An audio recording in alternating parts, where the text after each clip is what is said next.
Ladies and gentlemen, now hosting the RizzoCast, put your hands together for Steven Rissotto!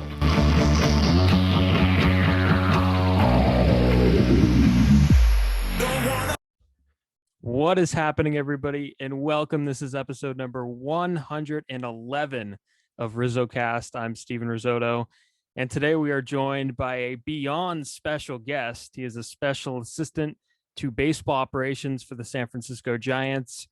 He's been in the organization for north of 30 years, probably around 35 years now. He's been a coach. You know him more as the bench coach, the third base coach of the three-time World Series champion San Francisco Giants. It is Ron Wotus, and Wo joins the show. Well, how you doing? Welcome.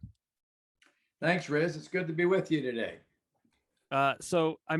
We see you occasionally. You're on the field all the time. We'll get into kind of what you're doing with the Giants in just a second, but I think a lot of people, a lot of fans have seen you recently. You've been on TV a little bit, and you've kind of been flexing your muscles with the commentary stuff.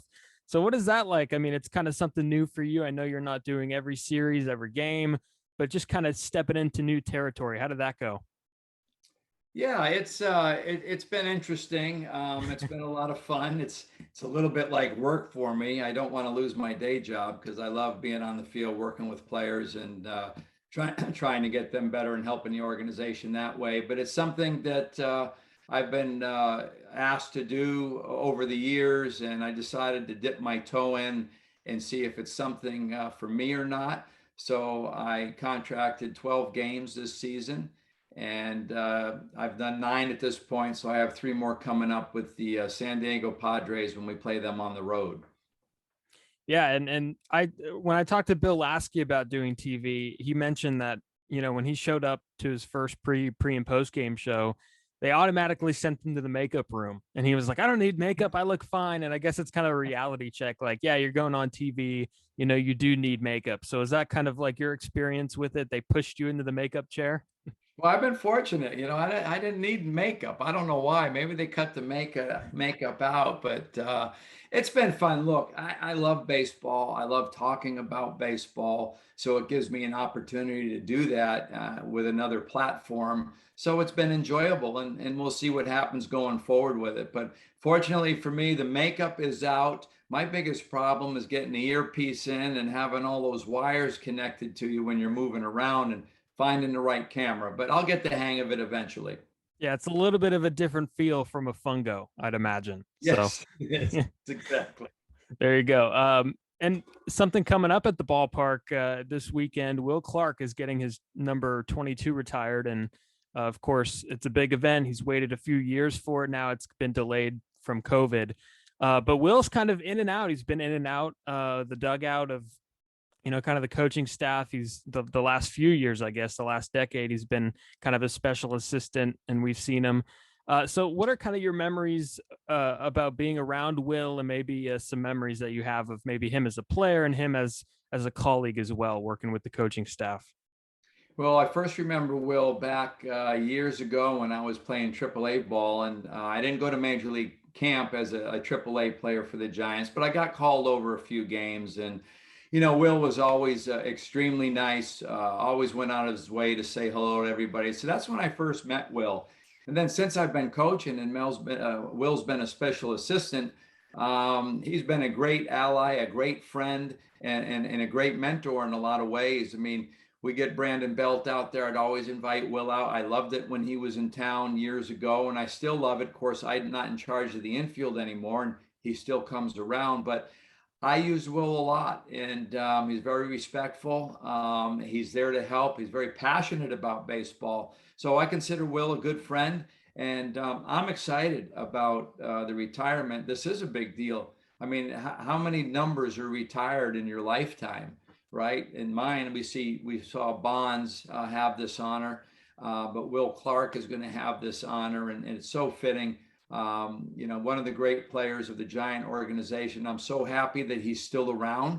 I know he's a fan favorite, and I love having him around. You know, he's got an old school feel. He knows a lot about hitting. He's a tremendous hitter, and he was a tremendous first baseman in baseball, man. I mean, he knows the game. It's just not hitting. He understands the game and he has a lot of great things to offer to our players and to myself. Yeah, and Will, a Gold Glove Award winner at first base, of course, and a good defensive first baseman, along with the obvious hit tool as well. And you, speaking of infield defense, you've seen some really good infield defense during your time with the Giants.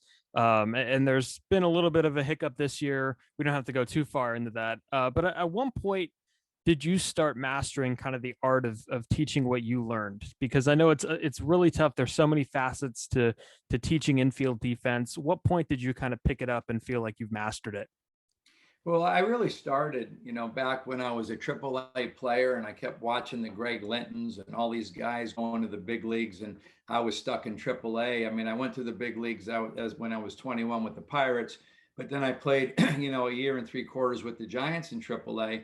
And you start to realize, that you're not going to get the opportunity again. And I started honing my craft there, really, picking brains of other players and knowing I played all the positions, all the infield positions. I played left field, I played right field. So I had an experience with all the positions and moving around the diamond. But really where I cut my teeth was as a minor league manager, spending 8 years managing in the minor leagues. It's a lot easier to learn your craft in the minor leagues. You can try things with a player and learn what works, what doesn't. At the major league level, when you approach a player and ask him to make a correction, you darn sure better be able to help them and make sure it's the right thing, because they have to go out and perform. And if it doesn't help them, you're going to lose a lot of credibility in what you're doing. So for me, it was the experiences in the minor leagues that really put me on my way. And then it's just learning to deal with, the major league player, the different attitudes, the different personalities, know when to approach them, when not to approach them, because they have a lot of pressure on themselves. If they're struggling hitting, I'm not going to compound it trying to get them to improve their backhand if they're in a slump hitting. So timing is very important, but that's really, where I started learning my craft was in the minor leagues. Yeah, I was going to ask about some of the different personalities that you might run into. I always think about, what do you do with, when a guy like Evan Longoria comes to town, and, the Giants trade for a guy like Longoria, who's a noted all-star caliber, third baseman. Even Omar Vizquel, who's very well known to be a great defender when the Giants acquired him. Do you kind of is there more of like a, leave them alone type of thing? Is it, are they willing to listen to you? What is kind of the way, I guess, maybe the rules of the road for a veteran infielder when they come? Well, first of all, I have the utmost respect for these veteran players that have done it. You mentioned Longoria and Omar Vizquel, two great defensive players. So the first thing is I try to understand them and find out what they like to do. I pick their brain a little bit. What's your routine? How do you like to prepare, et cetera, and build a relationship with them. And let them understand that I'm there for them, and make sure that they trust that I'm there to help them. I remember when I was a young infield coach, and Jeff Kent, I was like my second year, and, he was having a couple issues defensively, made some errors. And, if you try to attack it too quick, too soon without a relationship, it doesn't go very well. Guys can be stubborn. You mentioned these players are making millions of dollars for a reason. So that's the first thing, is a relationship, try to establish some trust, and then you chip away and try to help them. Look, you mentioned two guys that didn't need an awful lot of help, but there's a lot of things that come up. Way he makes a particular play. Most of your conversations are when they are making errors or things aren't going right. You may have some advice for them. You may tweak the routine a little bit. You may ask them to try something different. And I think that's, a word that I use a lot is, hey, try this, see how this feels to you, et cetera. So that's the gist of it. And one of the most impressive transformations that I've seen is for me it's in recent history in Giants land. It's Joe Panick. And Joe Panick was a guy who's drafted as a college shortstop and then made the transition in the minor leagues to second base. And he's maybe not the most athletic guy in the world, and but he was still able to be made into a very good defensive player at second base, won a Gold Glove, of course. What kind of work did you, because, Joe was a guy that would always go to his right and go to his left really well. I think he made some unbelievable plays. We always think of the World Series play. and then going to his left, making that sliding play in shallow right field and throwing from the seat of his pants. I always remember him doing that, and I always remember Emmanuel Burris doing that for some reason. He's always the one that comes to mind. Yeah. So what kind of went into the transformation to make Joe Panick, and I guess Brandon Crawford for that, I guess the connection with that double play duo? What kind of made them two special on a baseball field? Because we know about Crawford, but Panick is a little bit different because he had to maybe work a little bit harder defensively. Yeah, well, you mentioned two guys that when you have, pupils with their ability, it makes your job really, really easy. But going back to Joe Panick for a second, I'd have to credit, Fred Stanley and Jose Alguacil in the minor leagues. He made the transition from being a shortstop to second base. And so he had a little experience at second base when we got him. But, really the one big thing that, I kind of helped Joe with, I think, is when he came up, he always wanted to come across the bag on a double play, step across and throw. And, the easiest way for me to turn the double play is to stay on the bag and just get your feet up and down and turn it there. If the throw is up the line, you have to come across. If the throw's off the bag, you have to step to it. But if it's a good throw, you stay right there. And, Joe picked that up. He liked it. He became one of the best in the game at turning the double play, and he still had that in his back pocket coming across when he needed to, but there's no need to do it all the time. And then from there, I think it's just footwork. Joe, and whether it's craw or belt, I believe your feet are the ones, your feet get you in position in the field. So we always tried to keep the feet active. That's one thing Craw does extremely well. You watch him take ground balls now. He doesn't wait on the ball. He comes and gets it. He plays the hop. He picks the hop. A lot of players in the game will just lay back on the ball, let the ball come to you, and it really not doing it game-like. So the feet were important. We worked real hard with Joe on that, and just a lot of reps, a lot of early work. And then once he has it, he has it. And to your last point on what made them so special is one thing that we did with them is our routine was Craw and Panic hit in the same group.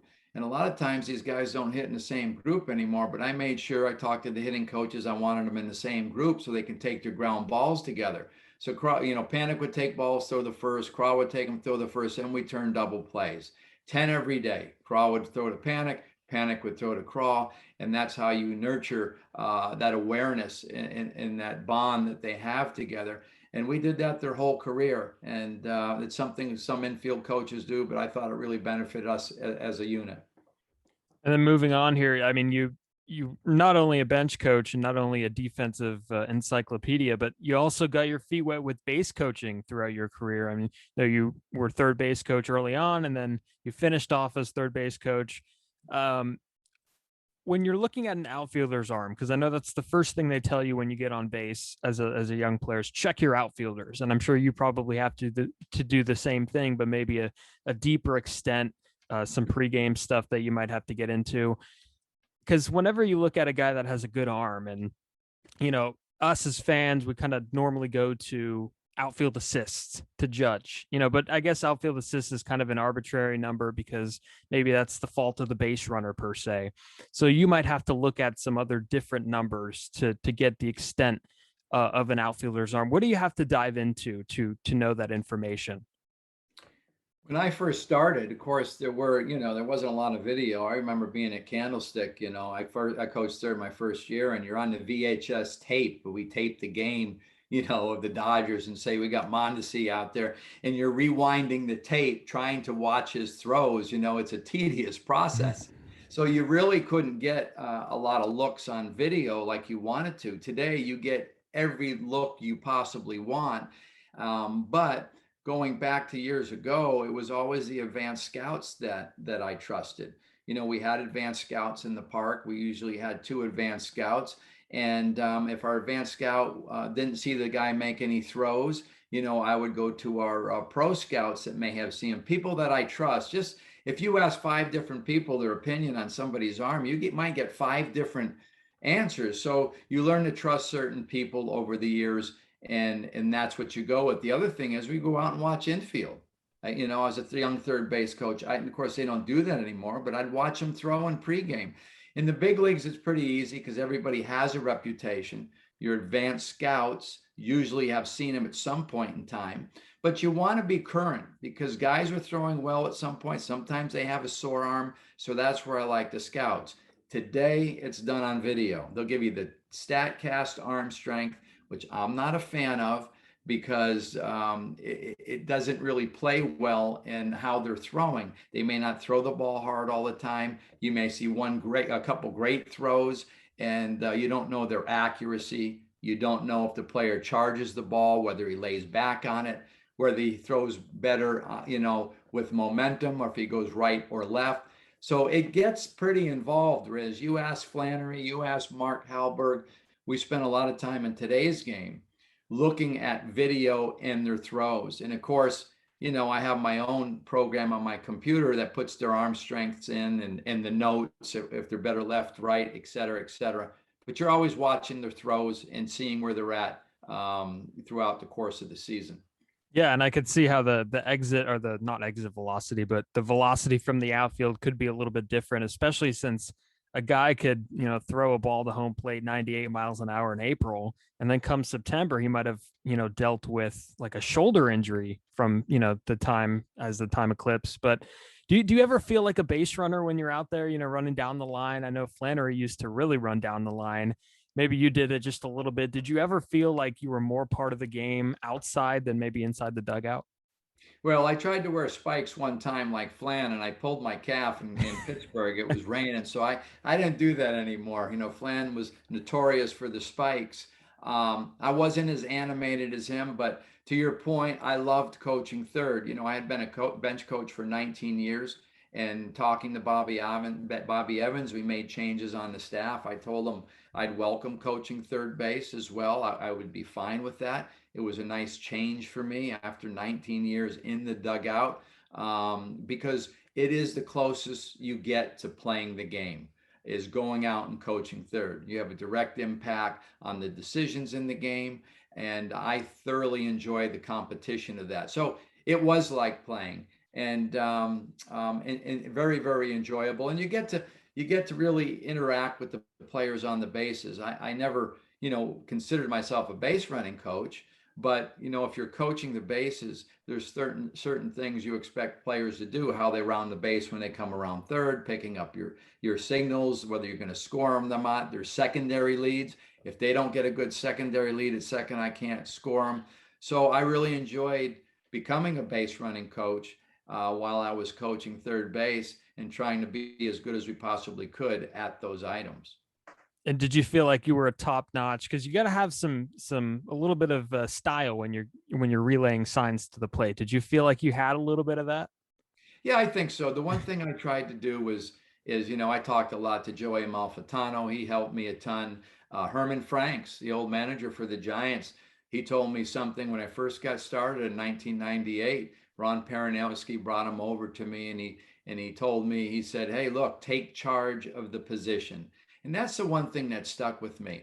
I always expected the players to look at me. I always wanted to be energetic at third base. If they're not looking, I would holler at them. I wanted to give the signs with some energy, so when they look down there, they don't fall asleep. And that's how I tried to coach third. I hope it came across that way. I tried to pretend I was actually playing in the game, take charge of the position, and be energetic, because I think any player that has energy, a coach as well, it rubs off on the players, and everybody can sense that.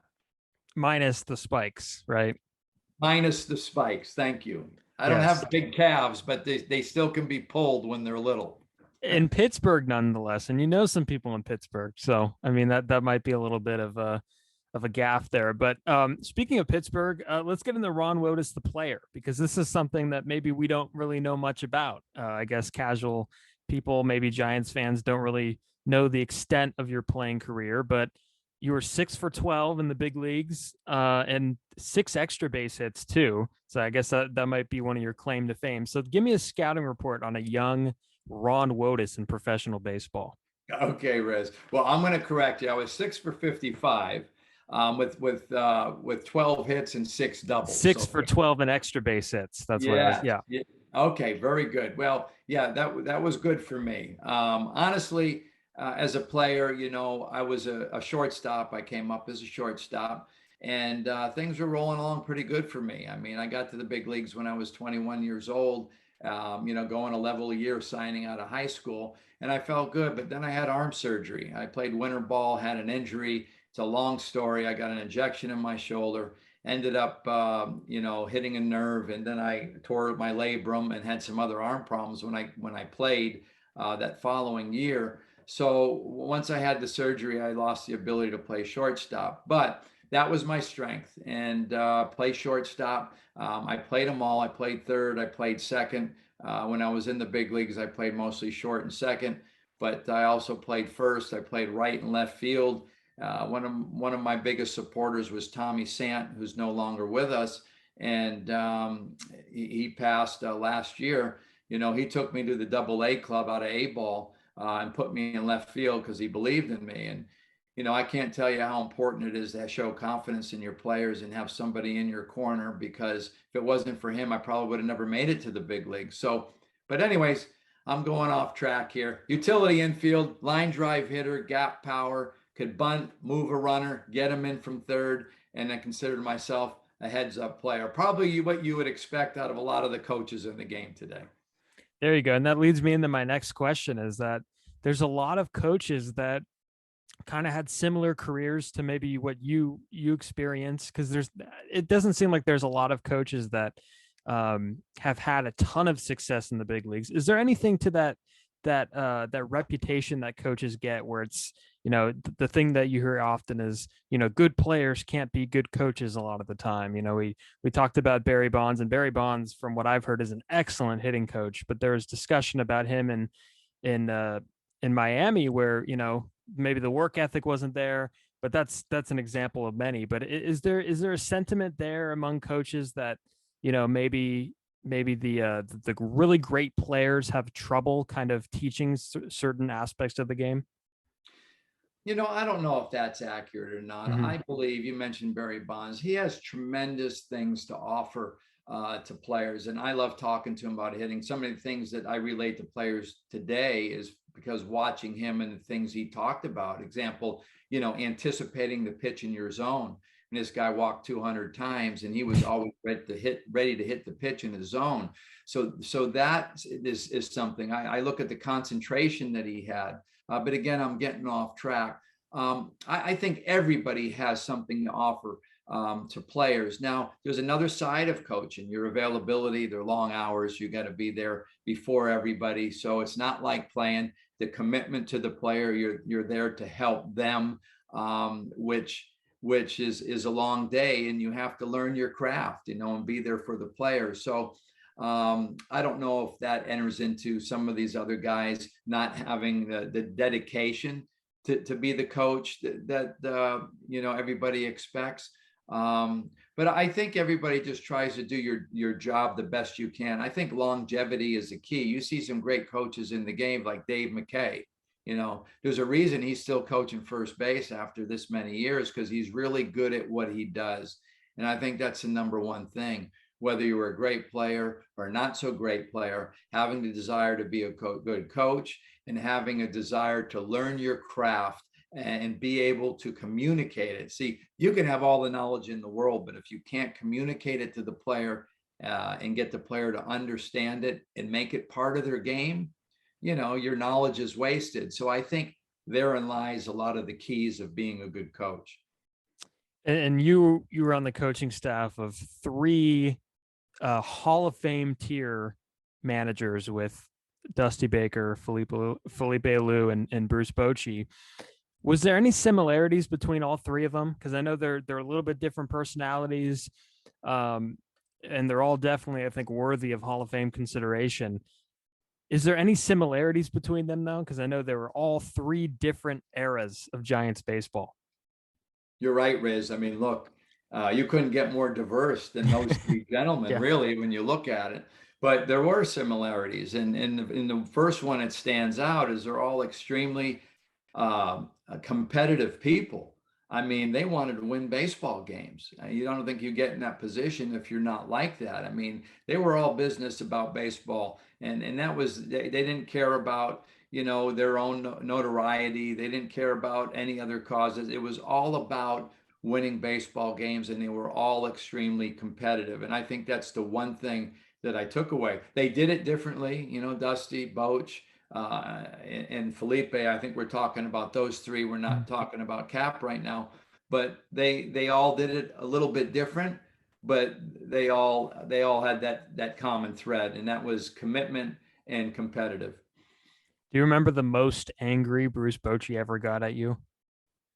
Oh, yeah. Well, I don't know if it was the most angry, but yeah, we had our moments. I remember when he was most angry at a television one day, and we weren't playing good. This was early in his career with the Giants, and I think it was the first or second year, and we weren't very good. But guys were going out. They were watching TV up until 5 minutes of the game, and back then, that's how you did it. You wanted the players out for the anthem.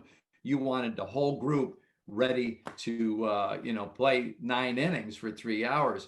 And so one day he called a little meeting, and he took a baseball bat to one of the televisions. He started off nice and calm, and then it built up. Before you know it, he took this bat and it hit the TV, and it went thud. It didn't break because the TV it doesn't shatter. So he had to hit it like 3 more times. But I saw some anger there. We had our moments. We had our moments with the shift. We were a very close-knit group. We could yell at each other. We can get on each other, whether it was, Boch, Rags, Gardy, Flan. We had a good group, Billy Hayes. So we had our moments, but, a lot of it, we had some disagreements with the shift because the old school guys didn't believe in it. And, still today, it was an emotional response. You got 3, a lefty, you shift it over, and a guy hits a weak ground ball to third. Everybody used to lose their mind. So we had some rough moments with that in the early going. Yeah, and you mentioned that it was a tight-knit group, and that coaching staff stayed together, I guess, for the championship years. They stayed together for a long time, and there's a little bit of shifting towards the end. A few guys got reassigned. Now it's not really together. It's a new coaching staff under Gabe Kapler, but you still see those guys. Flannery pops up every now and then, and Bochy, you still see him from time to time, and there's different guys that you see because the Giants are so good at bringing those guys back for celebrations of some sort. So does it feel like a family atmosphere where you just keep seeing them over and over? Your run together has kind of ended a little bit, but you still see them all the time. Well, I'd like to see him a little bit more, to be honest with you. I see Boch in spring training quite a bit, and we talk on the phone. I don't see Rags enough anymore. I saw him in spring training. Dave Rigetti, he's helping out a little bit there, but I don't see him once in a while. I saw him at San Jose once this year when I went down there. Mark Gardner's down in Fresno. I don't see him as much as I want, but we've golfed in the winter. And Flan, of course, saw him on opening day. We're very close. We stay in touch. We did the commercial together, Flan, and Boch. Yeah, that was a lot of fun to do that. And so yeah, but I'd like to see the gang more. I mean, Bam Bam, I haven't seen him in a few years. Billy Hayes pops his head in. So you're right. We don't see enough of each other. When you win together and you have that type of success, you'd have nothing but great memories of each other. And of course, we were together a long time and went through a lot of battles. So miss those guys. 100%. And did in 2019 when Bochy in spring training announced that the 2019 season would be his last, did you kind of treat that as your last as well? Was there a part of you when he made that announcement where it's like, the trend now is, usually when coaches or when managers step down, the new manager takes in their entire new staff, and you've survived 3 regimes, and will I survive a 4th? Was that ever going through your mind, maybe, I guess, treating 2019 season as your last? Yeah, it was, honestly. I mean, I wanted to keep coaching at that point, but I knew the realization, as you just mentioned. I was fortunate enough to survive 2 changes, from Dusty to Felipe to Boch, but we had the same general manager. Now we have a new guy in charge, so I thought very well that I could be gone. As it worked out, I had other options. I wanted to stay in San Francisco, and I told Farhan that. But the bottom line is, I was a little concerned about that and was trying to, I thought about that quite a bit. This could be it in San Francisco, more than out of the game, but I always wanted to remain in San Francisco. So it was bittersweet. It was a little bit uncomfortable at the end of the year. Even though I interviewed for the managing job, I still didn't know whether I was going to be back or not. And do you maybe, I guess, is that one regret that you wish maybe you would have had as managing a big league team? I know you had a few interviews throughout your career. Was that one thing that you would have really, really wished to do and maybe kind of an unfulfilled item on the bucket list? Not at this point in my life. I'm very comfortable where I'm at. I would say about 7, 8 years ago, that's something that I really wanted to do. I came up as a minor league manager. So the early part of my career, I thought like a manager. And then I learned right away that if you're going to be any good in the major leagues, every coach needs to be as good as they can be in their own area and be close with each other. So I never bench coached pretending I was the manager or politicking for that managing job. I just tried to help the manager wherever I could, do the job to the best of my ability and fill in all the cracks. So, honest to God, I have no regrets in this game. I believe that it was meant for me to be a Giant my whole career. Here I am still working for the Giants, who I love to death, get to do a little bit TV with them and still be involved with the organization. So everything worked out great for me. But there was a time that I would have told you, yes, I was upset that I couldn't manage, but not anymore. And what was that conversation like with when Gabe Kapler got hired and he's telling you, hey, I have a brand new coaching staff. A lot of them have coached at the big league level. Some haven't. I need you to kind of be the stabilizing force. What was that conversation like? Well, that was great because, I talked to Cap before, I was actually signed as a coach to make sure he was comfortable with me, et cetera, et cetera. Very similar to what I did when Felipe took over and when Boch took over. The conversation was great. Cap was a pro from day one. He made me feel really good. He made me feel wanted and needed. And, it was a perfect place in my career. As I told him, I don't have to be the infield coach. I don't need to be the guy. I just want to help this organization win. And, so in part, it was perfect because, I wasn't the infield coach. He had Kai was going to do that job, and I was there to help these guys out. And I think it was a perfect fit for me. And I think it was a perfect fit for them as well, having the experience that I have and have had. And whether it was bench coaching or infield or just the whole dynamic worked well. Having a carryover coach, that's one thing that I always wanted when I interviewed for my managing jobs. I always planned on keeping a coach or two that was already in the organization to help me manage the team if I got it, because they know these guys, inside and out. When you come in new, there's a, getting to know you period. So it was a perfect fit. Cap was great. And I was happy to do the role that he asked me to do. Do you see a little bit of yourself in Kai Correa? Oh, yeah. Yeah. Very dedicated. He really cares about infield. He's passionate about infield play. I know Kai has all kinds of videos and stuff online that if you're a young coach or player, you want to learn about infield, you can go online and get it from him. So there's similarities there. I was very passionate, and he cares. I mean, I was a little headstrong when I was young. You want things to be perfect, and you find out real quick that you're at the mercy of your players. Your players win and lose games, and you can only help so much. And some you can get to, some you can't. Sometimes the patient dies, unfortunately. I hate to say that, but it's the truth. You can't help everybody to the degree that you want to be. And I think he has that desire as well. And you had the chance to work with Alyssa Nakkin, who is the first full-time female MLB coach. And I see her pregame, and she's doing so much during batting practice. You could see that the players really love having her around and listening to her input. What was it like having her around and watching her kind of break down some barriers? Yeah, it's been fantastic. I mean, Alyssa's a great gal. She really is. I had coffee with her before we started coaching together, but she has the personality. She has the temperament. She's very intelligent.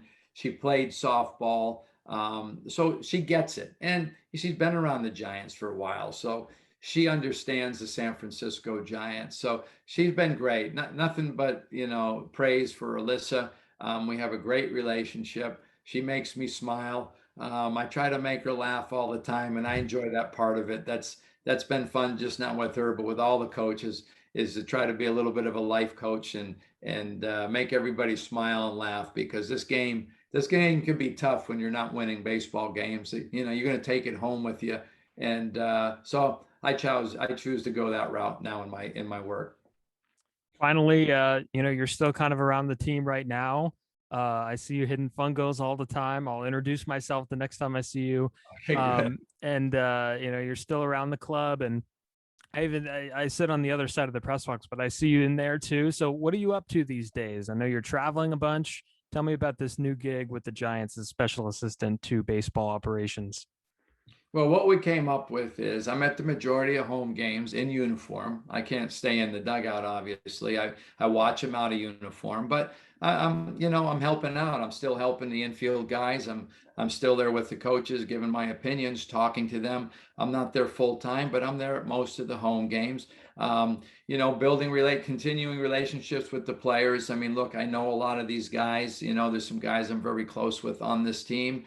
I'm enjoying being able to talk to them, not being their coach, but being just an ex-coach and somebody that cares about them and giving them my 2 cents where need be. So that's what I'm doing at the Major League Club. Watch it out if I go back in with the coaches and try to get them to have a glass of wine and relax a little bit. And when I'm not in San Francisco, when the team's on the road, I've committed to a certain number of games in San Jose and in Sacramento. I thought it would be good for me to go to Sacramento and help be a liaison between the major leagues and AAA, and work with guys in AAA, which has been fun. I get to teach again. I get to grab guys like David VR and the other infielders up there and actually work with them in the manner that I like to. And the same thing in San Jose. We got some couple infielders down there. Arteaga is a nice looking shortstop. I've been able to work with him